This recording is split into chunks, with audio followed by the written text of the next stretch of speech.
Hello world, Shelly here, and today we are going to talk about some of my favorite blushes.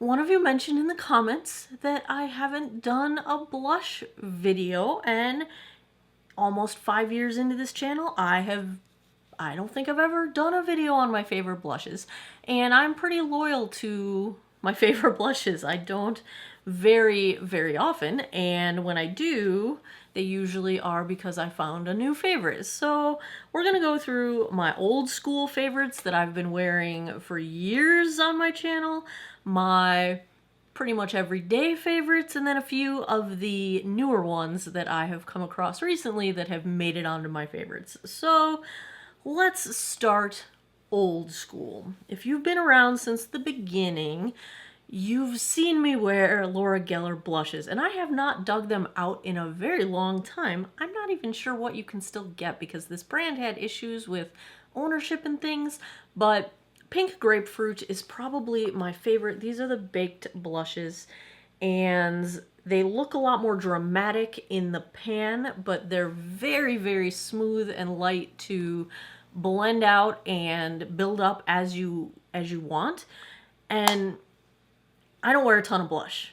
Not big on the dark blushes. And you're going to see the color scheme that I prefer also is pretty consistent from one to the next.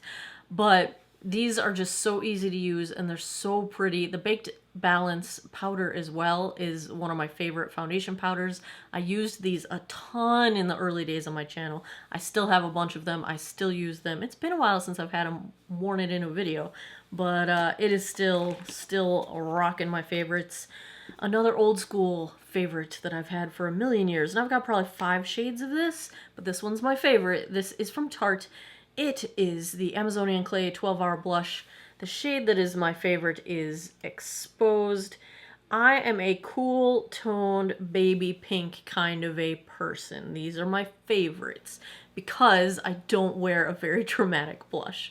So Exposed is just totally easy to wear. Pretty much goes with everything, at least for my skin tone.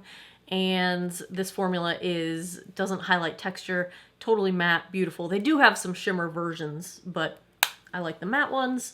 Those are 2 of the super old school blushes that I've been using on this channel for years and years. Let's talk about the ones I've been using for quite some time that pop up a lot in my videos because I just reach for them all the time. I had a phase where every single video I was wearing my Charlotte Tilbury Cheek to Chic. This is in Pillow Talk.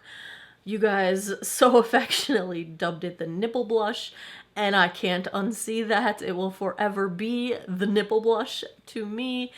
I love that you can stick to the outside and have a totally matte experience, or you can bring your brush swirled across the whole thing and get a little bit of glow in there.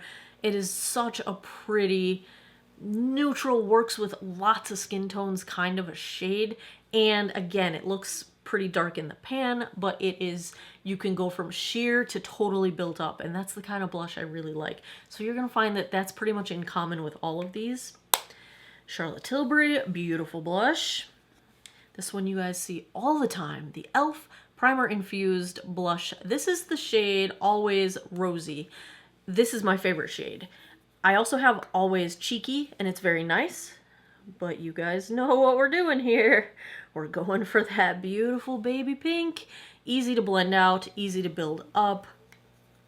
The fact that there's primer in them, I think it's totally true. These last all day long.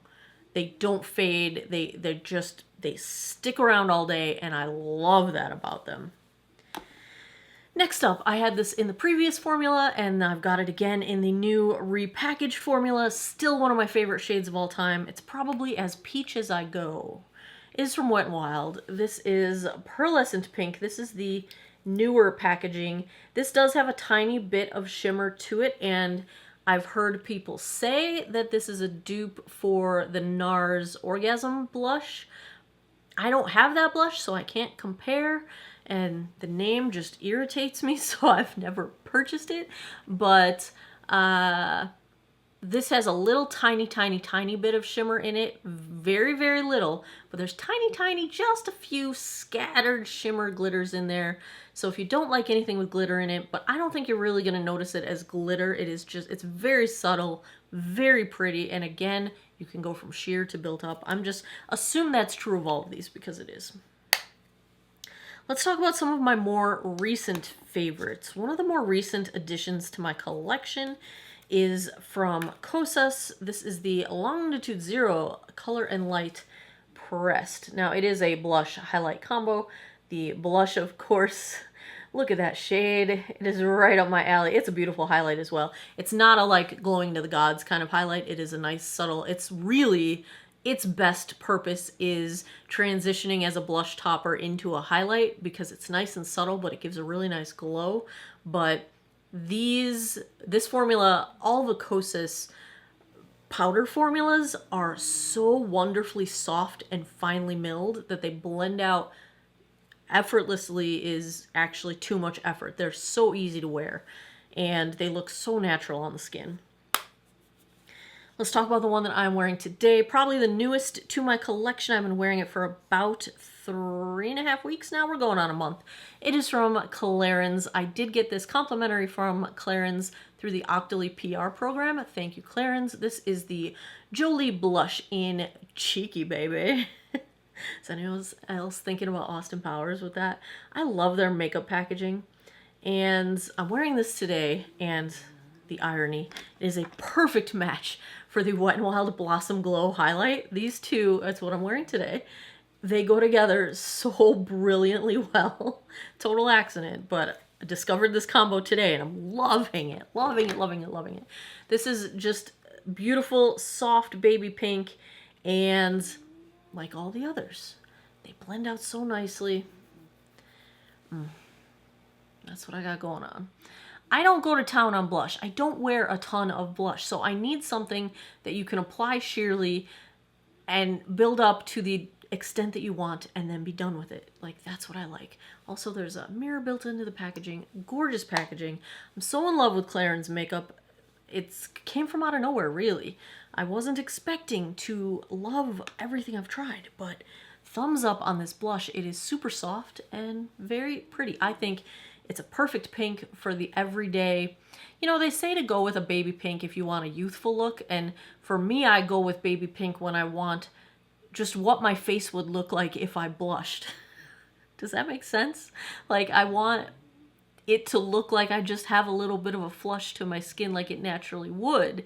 And for me, it's a pinkish red. That's what my skin does. So that's what I go for. I've got a couple in the cream blush category, and that will wrap these up. Discovered this one about probably 2 months ago now. Flower Beauty Gel Crush. It's lip and cheek. This shade is brilliant. It looks super dark. I know. Like, it looks like it's going to be too dark for fair skin. It's totally not. I use my finger, I tap it out. It is gorgeous. This is probably what I would call bold on me, but so pretty. Also Flower Beauty, this is my favorite cream blush of all times. It is the Blush Balm in the shade Pinched. It is just a cream blush. It blends out beautifully. It looks totally natural. You can build it up for like no makeup or a full glam face, and it is brilliantly beautiful. And the last one I will give a shout out to is the Covergirl Clean Fresh Cream Blush. My favorite shade, surprise, it's the pink. 330 Sweet Innocence is my favorite.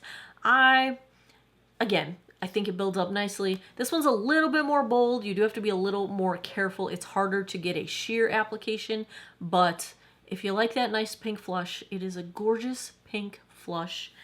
And yeah, probably not the most exciting video in the sense that these all are the same to me in that they're buildable, they blend out wonderfully, they have a nice smooth formula that doesn't accentuate the textured side of my face. They're all kind of in the same color family. The only, Pearlescent Pink is a little bit toward peachiness. That's probably the only deviation I've got here. The Gel Crush is probably a little toward berry. Everything else is pretty pink. I'm really boring with blush, guys. I am really, really boring. But if your goal is to find blushes that are totally foolproof because you really can't go in too heavy with them, they build up beautifully, or if you just like to keep your blush toned down, if you're dealing with some textured skin, if you're dealing with not wanting to emphasize texture or fine lines, and you have dry skin and you don't want your powder products to dry your skin out, these are all beautiful and they work wonderfully on me for that set of circumstances. So if you live in the same atmosphere with blush that I do, these are my favorites. There you have it. I was going to say another episode of nothing. I've never done an episode on blush before, so this isn't an episode. But as always, thanks a lot for taking some time out of your day to geek out over makeup with me. Come back every Monday, Wednesday, Friday, 9 p.m. Eastern time for new videos. I appreciate your time, and I hope you guys all have an awesome day or night wherever you are in the world. Take care of each other. Bye-bye.